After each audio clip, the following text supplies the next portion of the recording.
আমি বাংলার মানুষকে ধন্যবাদ জানাবো যে বাংলার কৃষ্টি সংস্কৃতি রবীন্দ্রনাথের পথ দেখানো এই বসন্ত উৎসব আজকে বাংলায় পালন হচ্ছে এবং মানবিক মুখ্যমন্ত্রী তিনি বাংলার কৃষ্টি সংস্কৃতিকে এবং যেভাবে প্রশাসনকে তিনি একত্রিত করে আজকে বাংলার মানুষ নির্ভয়ে রাস্তায় বেরোয় তার কৃতিত্ব সম্পূর্ণ মুখ্যমন্ত্রী মমতা বন্দ্যোপাধ্যায়। আমার 110 দমদম উত্তরের বিভিন্ন জায়গায় পালিত হচ্ছে, আজও হচ্ছে, কালও হবে এবং মানুষের মন যাতে সব রঙে রঙিন হয়ে থাকে এটাই ঈশ্বরের কাছে আমাদের প্রার্থনা। এটা ঠিকই যে দোল উৎসব, এই দোলের সূচনা করেছিলেন কবিগুরু রবীন্দ্রনাথ ঠাকুর। খোলদার খোল লাগলো যে দোল, এটা ওরে গৃহবাসী। হ্যাঁ, তো সেটার আমরা দেখেছি যে সারা বাংলায় এই ঐতিহ্য, এই সংস্কৃতি কিন্তু চলছে। তাই দোল উৎসব এটা ঠিকই যে দোল পরশু দিন, কিন্তু উৎসব আগে হতে কোনো বাধা নেই, সেই উৎসব চলছে। এখানে খুব ভালো থাকুক লোক, এটা উত্তর দমদম পৌরসভার চেয়ারম্যান নিয়েছে।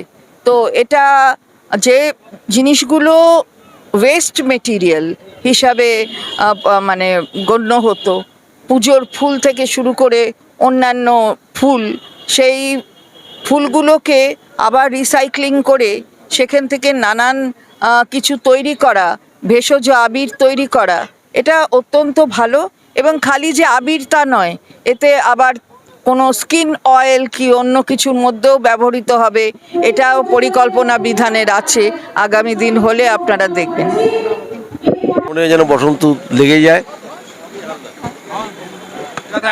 আমি বাংলার মানুষকে ধন্যবাদ জানাবো যে বাংলার কৃষ্টি সংস্কৃতি রবীন্দ্রনাথের পথ দেখানো এই বসন্ত উৎসব আজকে বাংলায় পালন হচ্ছে এবং মানবিক মুখ্যমন্ত্রী তিনি বাংলার কৃষ্টি সংস্কৃতিকে এবং যেভাবে প্রশাসনকে তিনি একত্রিত করে আজকে বাংলার মানুষ নির্ভয়ে রাস্তায় বেরোয় তার কৃতিত্ব সম্পূর্ণ মুখ্যমন্ত্রী মমতা বন্দ্যোপাধ্যায়। আমার 110 দমদম উত্তরের বিভিন্ন জায়গায় পালিত হচ্ছে, আজও হচ্ছে, কালও হবে এবং মানুষের মন যাতে সব রঙে রঙিন হয়ে থাকে এটাই ঈশ্বরের কাছে আমাদের প্রার্থনা। এটা ঠিকই যে দোল উৎসব, এই দোলের সূচনা করেছিলেন কবিগুরু রবীন্দ্রনাথ ঠাকুর। খোলদার খোল লাগলো যে দোল, এটা ওরে গৃহবাসী। হ্যাঁ, তো সেটার আমরা দেখেছি যে সারা বাংলায় এই ঐতিহ্য, এই সংস্কৃতি কিন্তু চলছে। তাই দোল উৎসব এটা ঠিকই যে দোল পরশু দিন, কিন্তু উৎসব আগে হতে কোনো বাধা নেই, সেই উৎসব চলছে। এখানে খুব ভালো থাকুক লোক, এটা উত্তর দমদম পৌরসভার চেয়ারম্যান নিয়েছে। তো এটা যে জিনিসগুলো ওয়েস্ট মেটেরিয়াল হিসাবে মানে গণ্য হতো, পুজোর ফুল থেকে শুরু করে অন্যান্য ফুল, সেই ফুলগুলোকে আবার রিসাইক্লিং করে সেখান থেকে নানান কিছু তৈরি করা, ভেষজ আবির তৈরি করা, এটা অত্যন্ত ভালো। এবং খালি যে আবির তা নয়, এতে আবার কোনো স্কিন অয়েল কি অন্য কিছুর মধ্যেও ব্যবহৃত হবে, এটাও পরিকল্পনা বিধানের আছে। আগামী দিন হলে আপনারা দেখবেন। বসন্ত উৎসব মানে বসন্ত এসে গেছে। রবীন্দ্রনাথের কথায় ওরে গৃহবাসী, খোলদার খোল লাগলো যে দোল। তা দোলের হয়তো সামাজিক মতে ক্যালেন্ডারের হিসাব বা পঞ্জিকার হিসাব মতো সোমবারে দোল পূর্ণিমা, দোল রবিবার রাত্রেই পূর্ণিমা লেগে যাবে, কিন্তু উৎসব করতে অসুবিধা নেই। তাই উৎসবটা আমরা আগেই করছি, আগে শনিবার দিনকে। আজকে উৎসব হচ্ছে, মানুষকে উৎসবে মাতিয়ে রাখা এবং বসন্ত যে এসে গেছে এটা এলাকার মানুষকে বুঝিয়ে দেয়া।